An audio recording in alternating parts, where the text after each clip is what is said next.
So we're working on proper dink technique. We've talked about kind of visualizing to get into a better technique system here. A triangle. So we have 1, 2, 3. In front of us is the third ball, or the ball. It's the triangle, the tip of the triangle.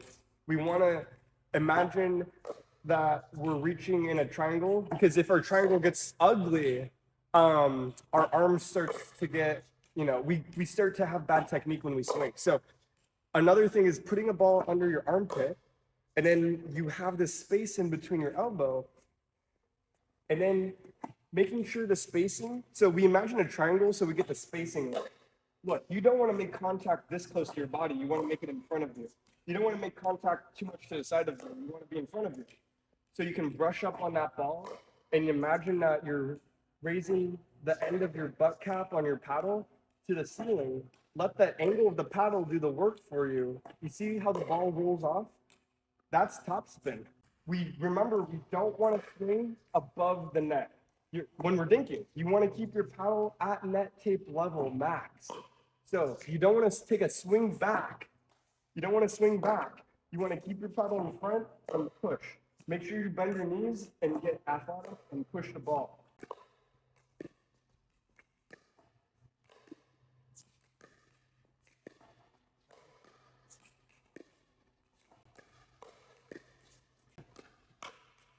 Good. Okay. So when I hit a dink that goes here to your right foot, what do? Nice.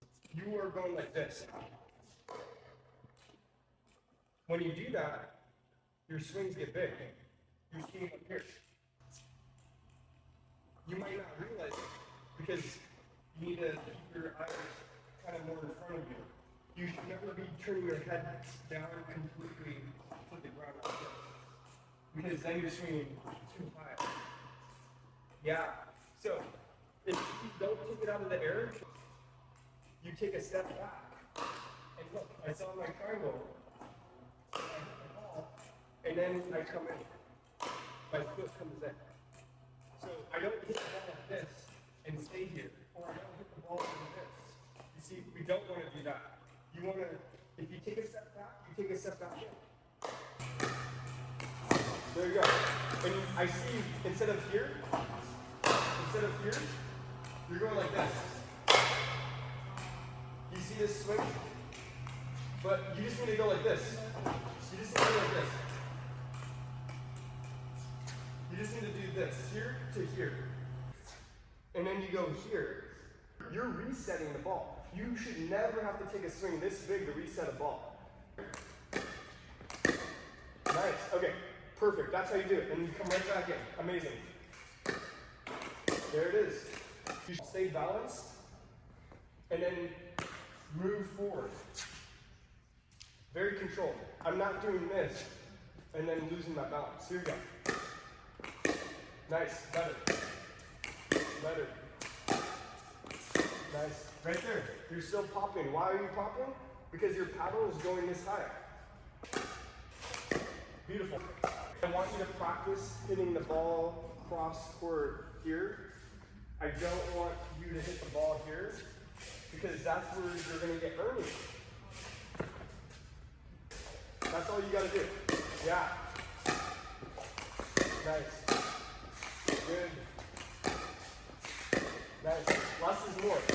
Right there. Those are popping up a little bit. Less is more. Take some swing off. Less swing. Less swing right there. Yeah. Right there. There it is. That's it. Beautiful. And now your body is this way. And hit it back. You see that? I just moved my left foot back. And I open up my stance this much swing. Instead of this. This is too much. This is going to pop the ball up. When balls have more power on them, they have more pace, less swing is better. Your main focus is to get the paddle face to match this tape right here. That's your number one concern. Imagine that there's a string in the center of your paddle to this right here. Great. Great job, Vanilla. Wow, so good.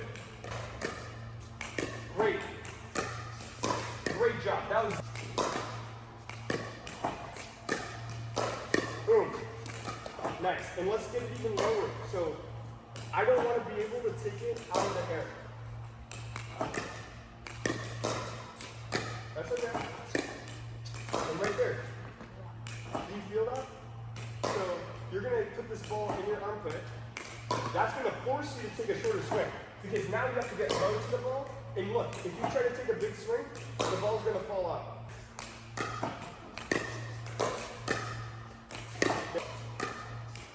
Nice. There it is. Take a step back off the line. We're going to upgrade your game here. We're working on, is this a dink or a drop? They're basically the same thing. But not too much. Look at, you finished up there. And the net's right there.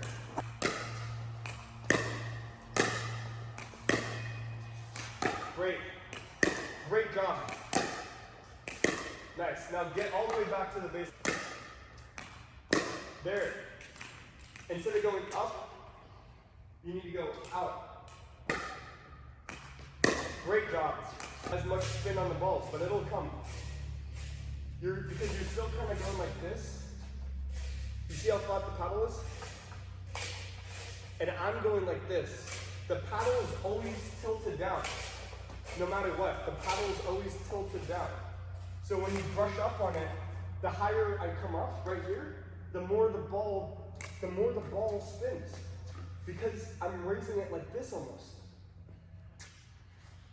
I'm not going like this. Yeah. It's like this all the time.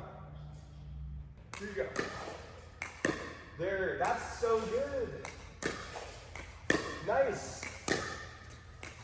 Yes, that's so good. Nice. When you swing like that, the ball is always going to arch over the net and drop. High percent. It's always going to go over the net and it's going to fall into the kitchen.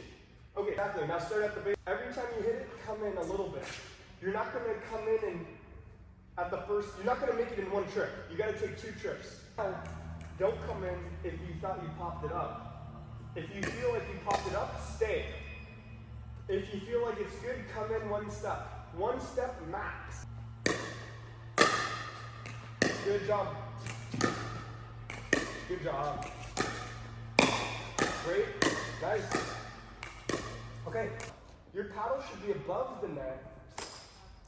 Because if they speed up the ball, you're toast. Not anymore, because now you got your paddle above the net. So you're not toast anymore. If they dink the ball, it's so easy to just, I can go down and up. But if I'm here and they speed up the ball, your paddle should be up here, slightly favoring your backhand. And then we're going to practice dinking. But every time, you're going to go back. You're going to dink, and then you're going to go back.